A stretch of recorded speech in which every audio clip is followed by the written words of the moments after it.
Misi Ibu. Ya, monggo Binara. Selamat pagi. Monggo Binara duduk. Sebentar ya, saya tutup pintunya dulu.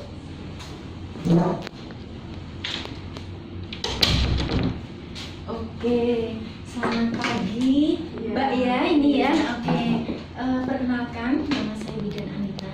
Saya bidan yang bertugas saat ini di Poliklinik Kesehatan Ibu dan Anak.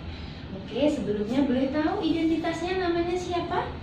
Nama saya Dea, Bu. Mbak Dea, umurnya berapa tahun ini? 16. 16 tahun. Kemudian alamatnya? Di Mojologi Teras. Mojologi Teras ya. Kemudian sudah bekerja atau masih sekolah ini? Masih sekolah. Masih sekolah, kelas berapa? Kelas 2 SMA. 2 SMA. Oke. Non Sewu, ini ada keluhan apa atau apa yang bisa saya bantu?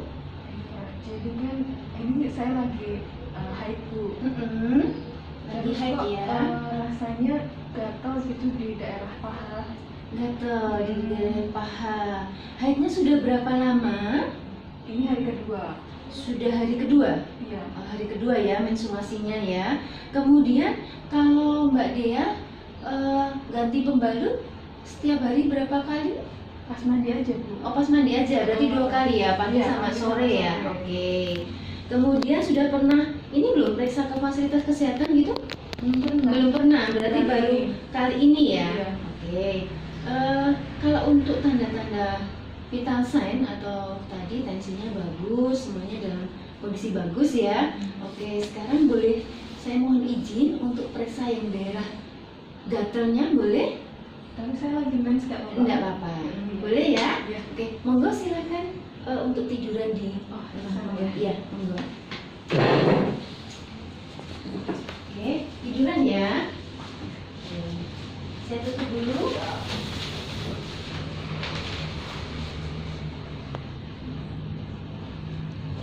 Oke. Monggo silakan.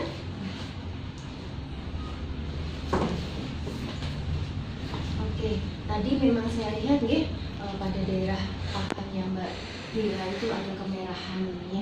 Sebelumnya saya mau tanya nih, untuk Mbak Dea sudah pernah ini nggak dengar informasi atau apapun tentang personal hygiene pada saat menstruasi? Belum pernah ya? Oke, ini akan kami sampaikan J tentang edukasi personal hygiene pada saat menstruasi pada remaja ya. Jadi yang disebut dengan personal hygiene saat menstruasi adalah perilaku yang berkaitan dengan tindakan untuk memelihara kesehatan dalam upaya menjaga kebersihan daerah kewanitaan selama menstruasi. Nah, faktor-faktor yang mempengaruhi pada saat personal hygiene menstruasi antara lain ada citra tubuh atau penampilan ya. Penampilan biasa menggambarkan seseorang ini tentang personal hygiene-nya seperti apa gitu ya. Kemudian yang kedua adalah praktek sosial atau kelompok-kelompok sosial yang ada nih, itu juga pengaruhnya besar terhadap personal hygiene. Kemudian yang ketiga adalah tingkat ekonomi. Kalau tingkat ekonomi ini adalah hubungannya dengan sarana prasarana yang digunakan dalam melaksanakan personal hygiene saat menstruasi, ya untuk beli sabun, beli sampo kayak gitu ya. Kemudian yang keempat ada budaya seseorang atau nilai pribadi seseorang itu juga mempengaruhi personal hygiene. Kemudian yang kelima adalah kebiasaan nih, kebiasaan seseorang juga sangat berpengaruh. Kemudian yang gak kalah penting adalah pengetahuan tentang menstruasi itu sendiri.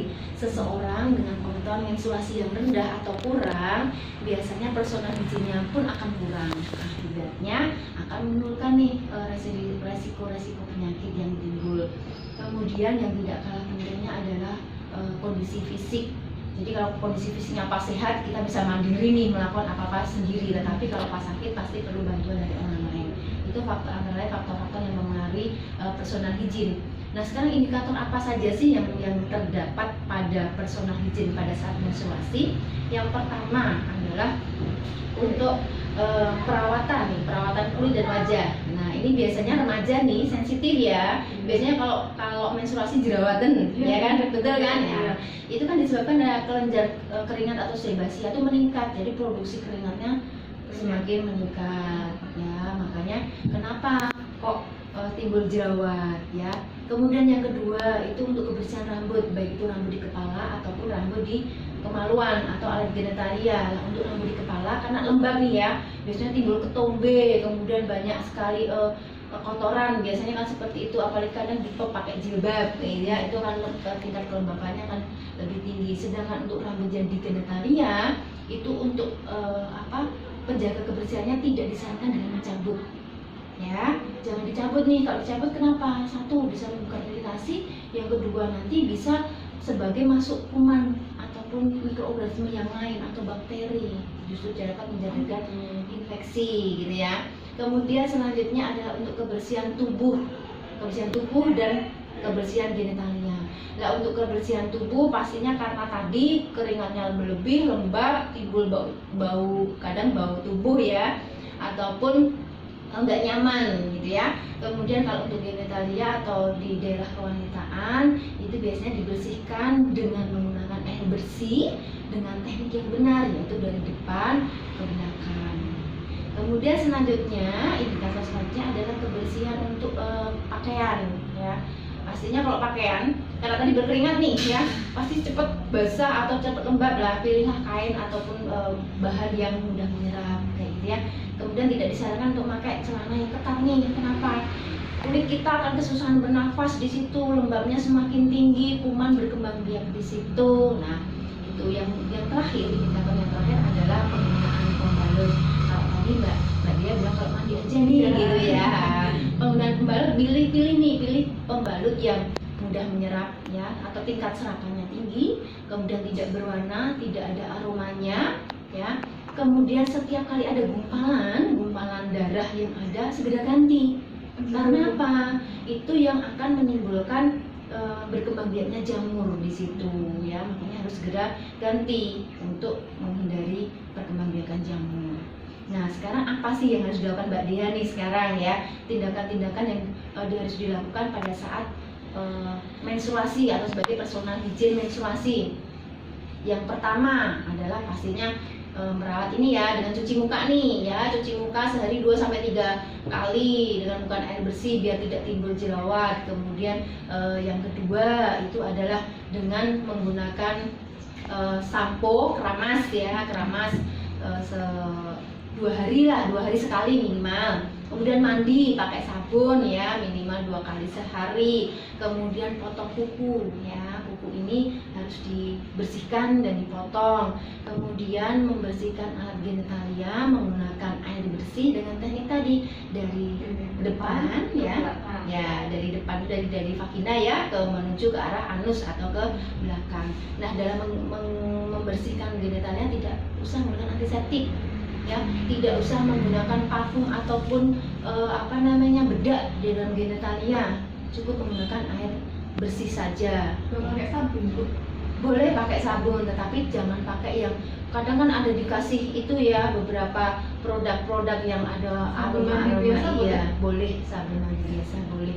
Kemudian selanjutnya adalah ganti pembalut nih ya, 4-5 kali. Pas mandi, buang air kecil ataupun buang air besar ya. Itu setiap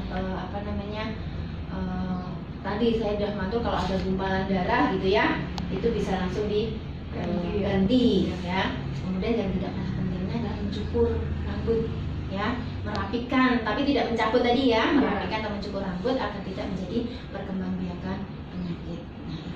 Nah, seandainya tidak dijaga personal hygiene-nya, tidak dijaga, itu komplikasi apa sih yang kemudian timbul ya? Itu ada gangguan, bisa gangguan gangguan fisik ataupun psikologi nih.